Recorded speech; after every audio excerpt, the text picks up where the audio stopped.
a lot of people don't see the grind; they just see the results. So, just to pivot a little bit, let's jump into this deck right here, the University of Dope. I remember when you were first talking about this, it was just like in Martha's Vineyard. Yeah. I remember when you brought the Martha's Vineyard, I brought it up. Yeah. Like we were just happened to be talking about it. This is an idea. Like, talk me through the idea and like where we are now. Okay.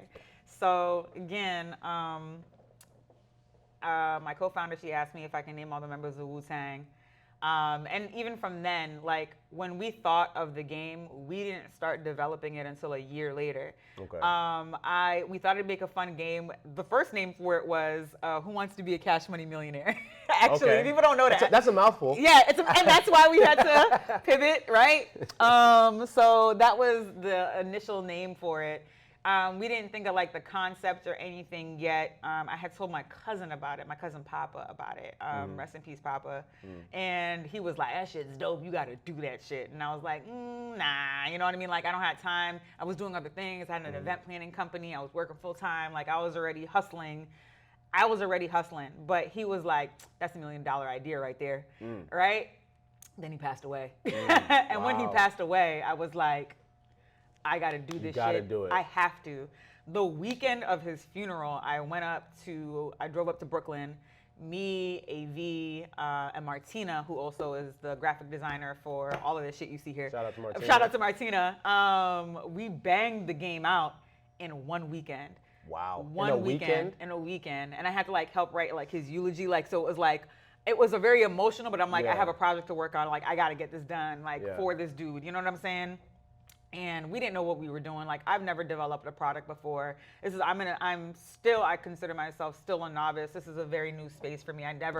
This is a tangible thing. You could hold it. It got a barcode on it. Like, I never thought I would get to that point where I would be able to hold the product until then. And then it was just like motivation for me. Like, I know that I'm an ultimate learner and I love to, whatever I can't do, I want to learn about it. So I learned about, manufacturing. I was like looking into different plants, like what are the lingo, you know what I mean? How many I got to get.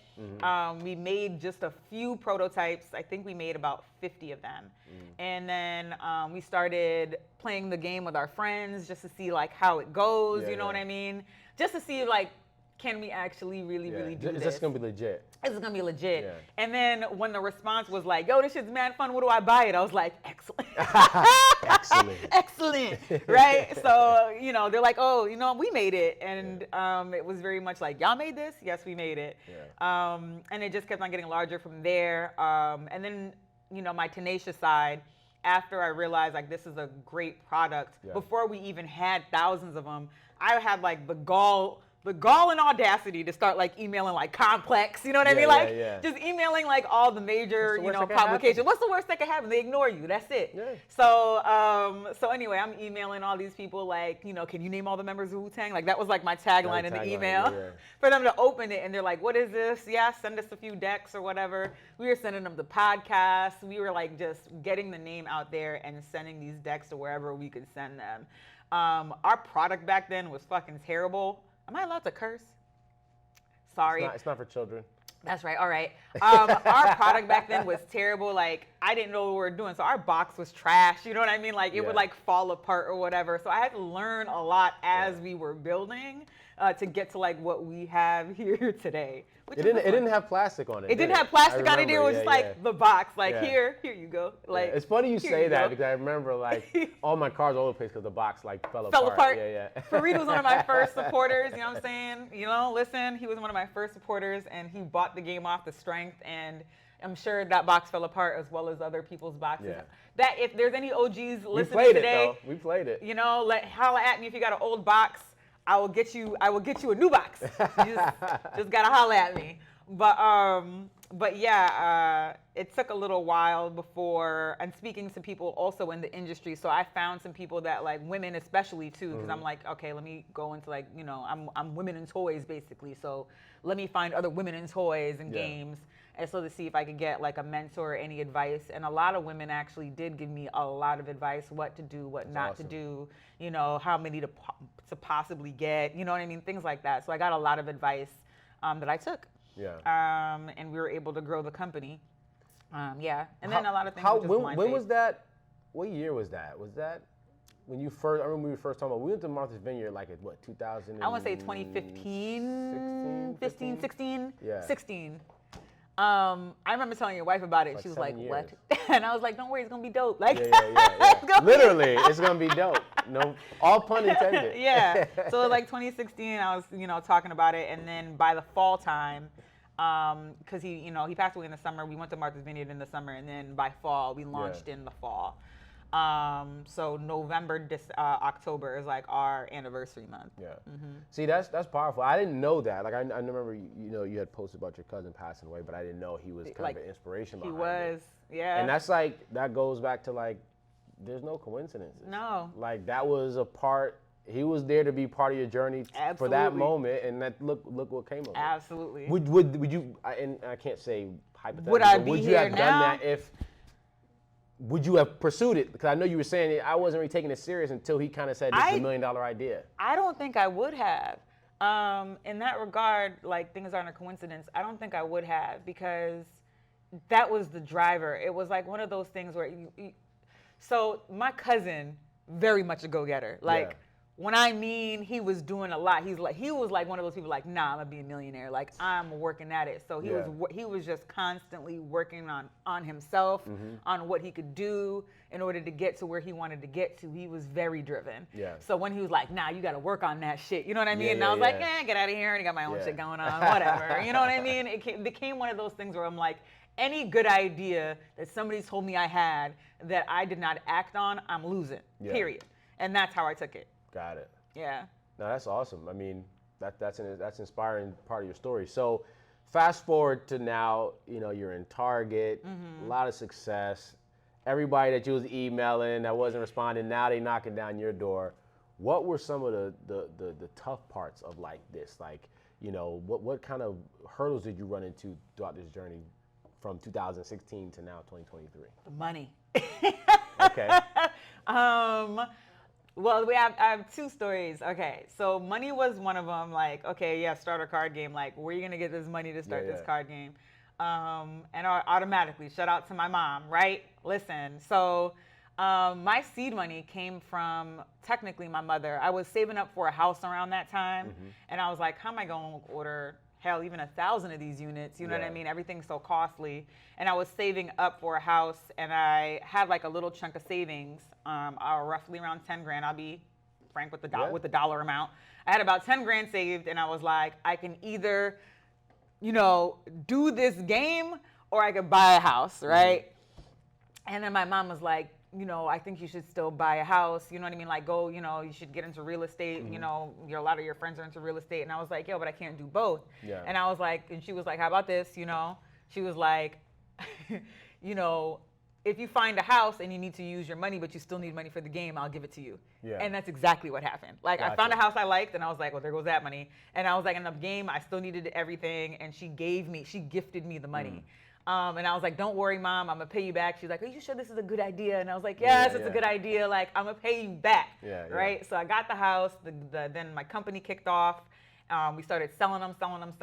I made the money back, and when I went to give it back to her, she was like, buy furniture for your house. And I was like, oh. That's awesome. We did a little crowdfunding too, so shout out to the crowdfunders as well. But we didn't have enough marketing dollars. Like, a lot of people don't know you have to have money to make money. You know what I mean?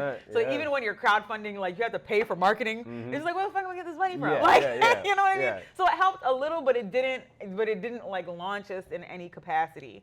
And then in the beginning of the game, because we were trying to get the word out and we hadn't like mass produced it yet, somebody tried to steal the idea. Remember that? I do remember you telling me about that. Yep. Somebody we had reached, and it was like a complete theft. Well, that's how you know. That's how you know you're doing something right. Exactly. So we had reached out to her because she used to like host game nights or whatever. Yeah. We were like, game nights. And then before you know it, she had her own hip hop game played very similarly. It was like pretty much apples to apples. It was like, what was wow. it called? Or do we not? We're not even gonna give them. Hell no. Because they're dead in the water. They got a cease and desist, and here we are. There you go. And it's funny now because my cease and desist was such bullshit. We didn't have a lawyer. I spoke to one lawyer and they're like, yeah, you got to send her a cease and desist. And I was like, can you do it? And she was like, here's my price. And I was like, or I could just find a cease and desist template and send it myself. There you go. And I was like, and then if I need to hire you, can I just CC you at the bottom? And because it was just enough, like just enough clout, right?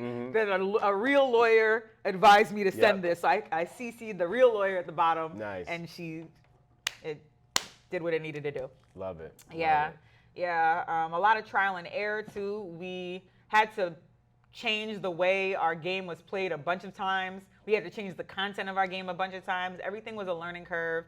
And we didn't mind the pivot. That was the thing. It was like, okay, well, we were throwing in questions that didn't stand the test of time. Like we had a question that was like prom king and queen of hip hop. And we had Meek Mills and Nicki Minaj. Oh yeah, that didn't last but a year, right? Right, exactly. So we had to learn the types of questions that we had to make. You know what I mean? Who could be in the game? Who couldn't? It was a lot of trial and error for us, but we just kept at it. Yeah. Yeah. Did you get to a point where it was like, yeah, I don't know if I want to do this anymore? Or absolutely, because it was like, and there's moments in business where you'll be either losing money or you'll feel like you're running in place. And I felt like University of Dope was running in place a lot, where I wasn't making any money at all, but it wasn't like it was losing money, just enough to sustain itself. Yeah. But it was very time consuming. Yeah. So if it's time consuming, I'm losing time. So it was like, damn, I'm putting a lot of time and energy into this and it's not making me any money.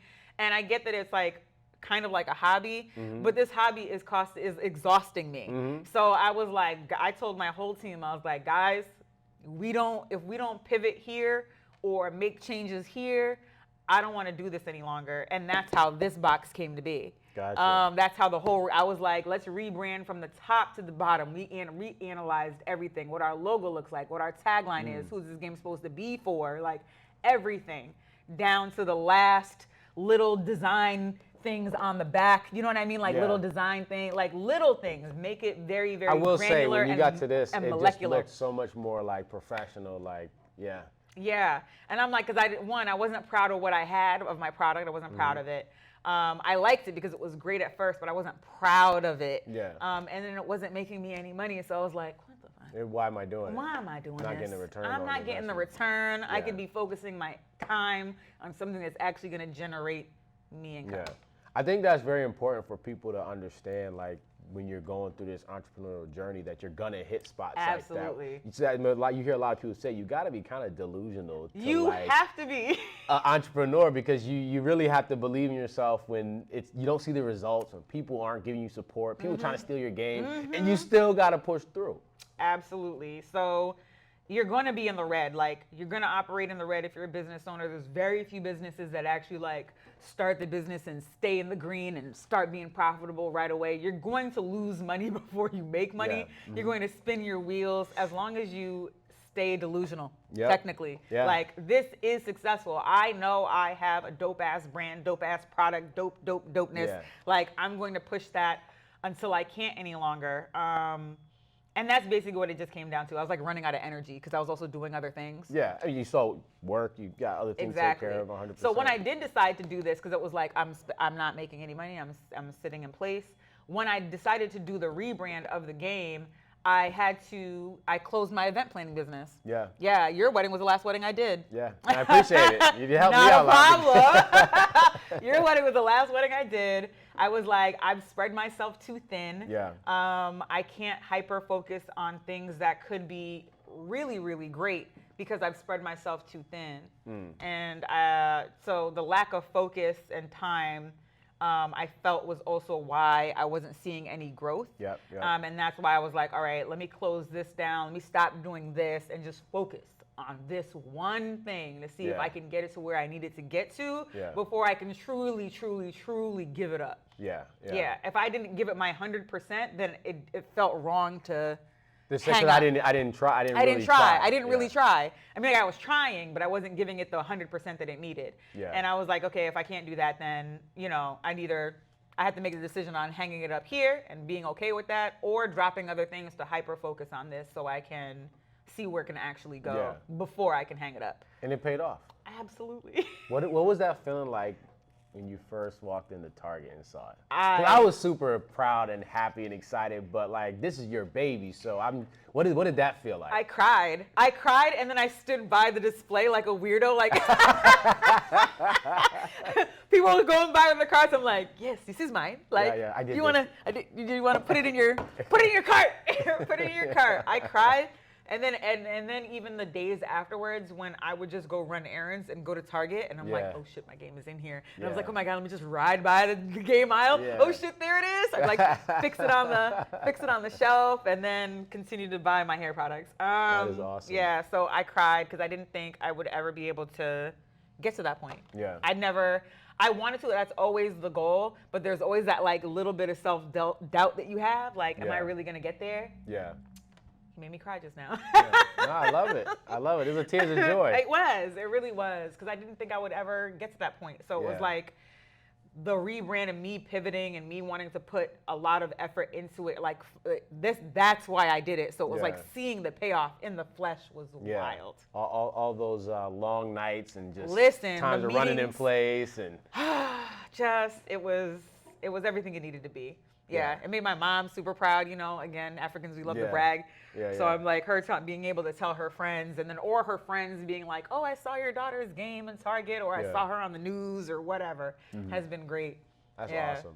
I think that's a great point to like to put to shine light on, because I think a lot of people just think, you know, you got lucky or you hit something, but they don't understand all that work that went into it. And somebody said something, and I'll probably mess it up a little bit, but it was like, if God showed you the work that would have to be done for you to achieve your success, you probably wouldn't do it. Ooh. Right? Like beforehand. Absolutely. He's like, well, I gotta do that? No, I'm good. and because we're human, right? Yeah, absolutely. So you gotta go. So like when you're going through it, like I always understand that if it's tough, if it's frustrating, that means you're doing something right. Absolutely. Because that's what's needed. Because if it was easy, everybody would do it. This is true. And all you gotta do, like I said, is just take one step forward. Take a step forward. And you don't know how high the mountaintop is. Like you don't know how deep whatever this iceberg goes.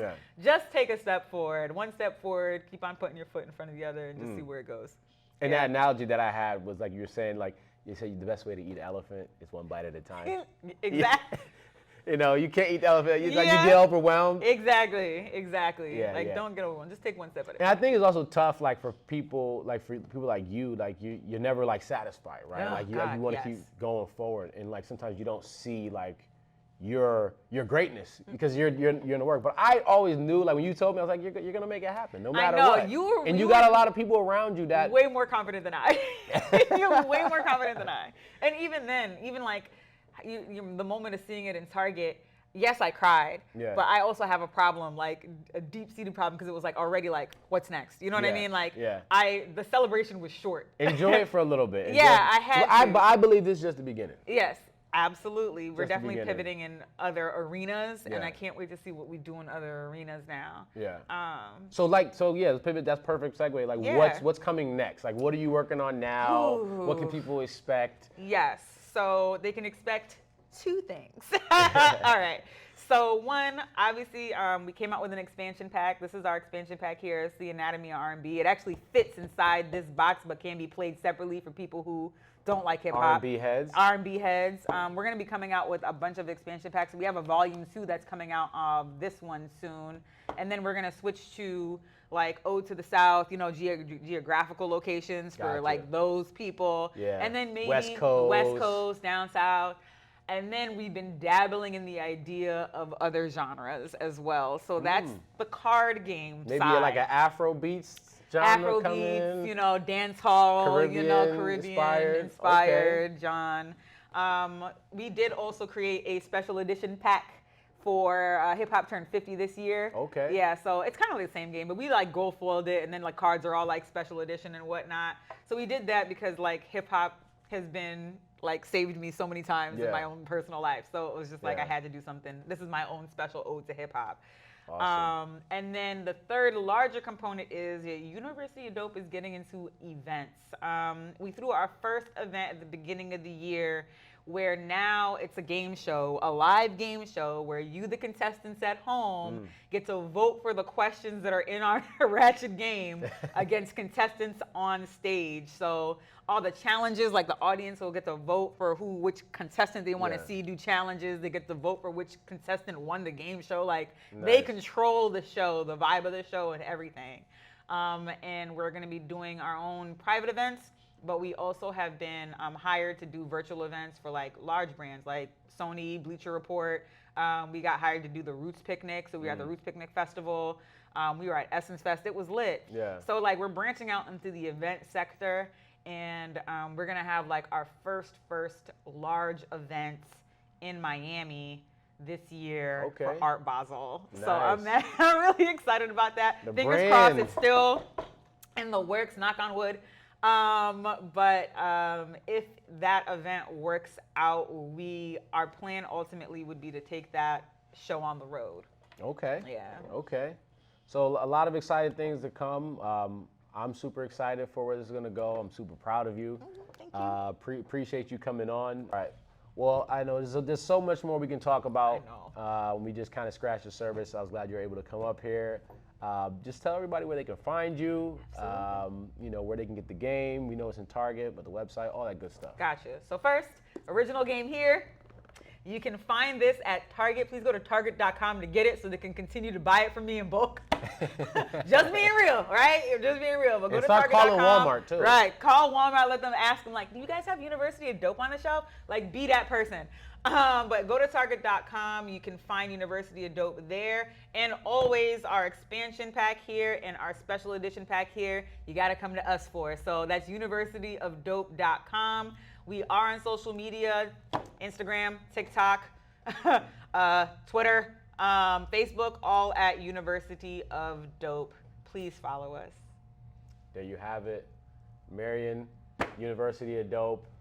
Thanks for tuning in to Habitual Thinker. Until next time, that's a wrap.